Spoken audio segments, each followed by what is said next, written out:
चौथे भाव में सूर्य और बुध इकट्ठे बैठे हैं, इसको क्या कहते हैं, बुधादित्य योग। और ये जनरली इजीली बनता है क्योंकि बुध या तो सूर्य के साथ ही होगा, या सूर्य से पिछले भाव में होगा, या सूर्य से अगले भाव में होगा। बुध सूर्य से 28 अंश से ज्यादा इधर उधर जा ही नहीं सकता, तो इसको बुधादित्य योग कहते हैं। बुध आदित्य, आदित्य यानी सूर्य। और लोग बड़े खुश होते हैं कि जी हमारा बुधादित्य योग बना हुआ है, कि जी बहुत लर्नेड होगा, बहुत एजुकेटेड इंटेलिजेंट पर्सन होगा। लेकिन फिर से वही बात मैं आपको कह रहा हूँ, 4 कसौटियों पे इसको कसिए। पहली तो है राशि। अब राशि के हिसाब से देखो, सूर्य बुध की राशि में बैठा है, यहाँ तीसरी राशि में, तो सूर्य बुध को सम मानता है, ना मित्र मानता है ना शत्रु। और बुध यहाँ अपनी ही राशि में बैठा है, तो उस हिसाब से तो बहुत बढ़िया है।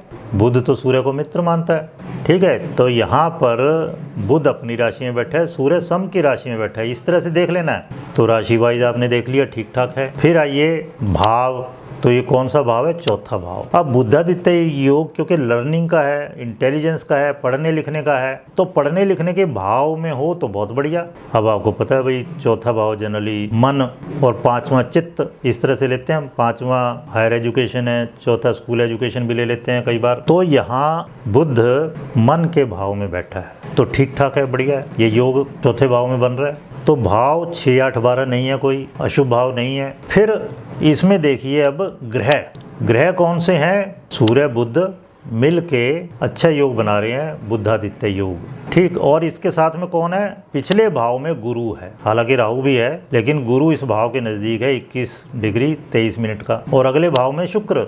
तो आप देखो, ये हो गया शुभ कर्तरी योग। किसी भी योग के दूसरे में और 12वें में शुभ ग्रह बैठ जाएं तो वो शुभ कर्तरी योग कहलाता है। तो इसका शुभ प्रभाव और बढ़ गया।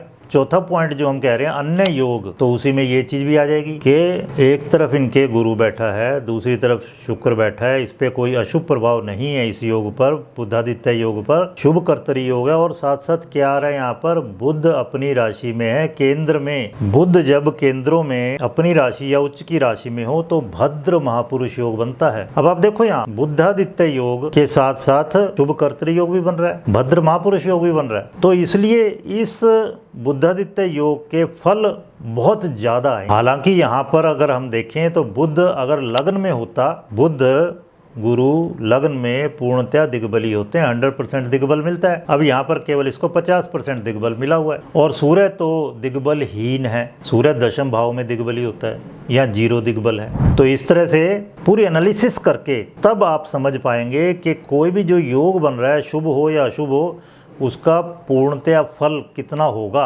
पूर्णतया होगा या नहीं होगा।